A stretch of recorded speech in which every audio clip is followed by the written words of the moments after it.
He is just making a big show, but I wouldn't say it's not really affecting anything. I think those are two different things. And we can see that he's making a big show in his court filings in the LA case. California sued him over taking over the National Guard. This is from Heather Cox Richardson's newsletter, Letters to an American, and these are from the court documents. Sending in the National Guard, demonstrating federal reach and presence. Demonstrating federal reach and presence. That's why they sent them in. So he's admitting in court that the reason why he's using the National Guard in LA and DC is to intimidate people, to show that he can. Although whether or not he can in LA is being determined by that judge, and he already could in DC because he's the commander-in-chief of the DC National Guard. And Heather Cox Richardson continues in that newsletter, and I agree with her, that the reason he's doing that is because he's screwing up.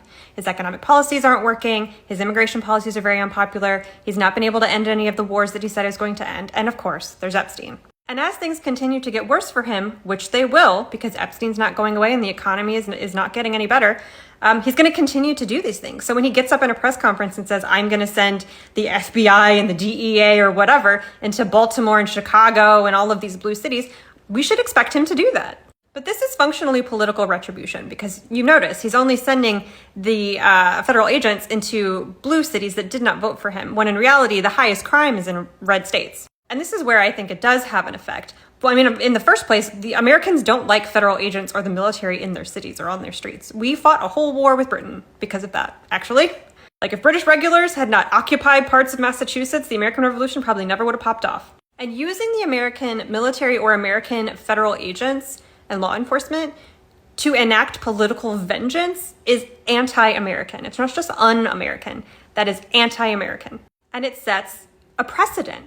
When another Republican, because it's only Republicans who do this kind of thing, Democrats are not authoritarians. When another Republican president comes into office, this precedent is set. So this is still something that we should resist. I've seen a lot of people say that in DC, people should just ignore the federal agents and not interfere or whatever. I don't think that's accurate. I think we should protest loudly as much as possible, just like LA did. I say we, I'm not in DC. But if it comes to my town, I will also be out there. But I do think it is ultimately a show of weakness. There's a reason he went from LA to a city that he already controls, made a big show of controlling it, which he already did, and that doesn't have a governor.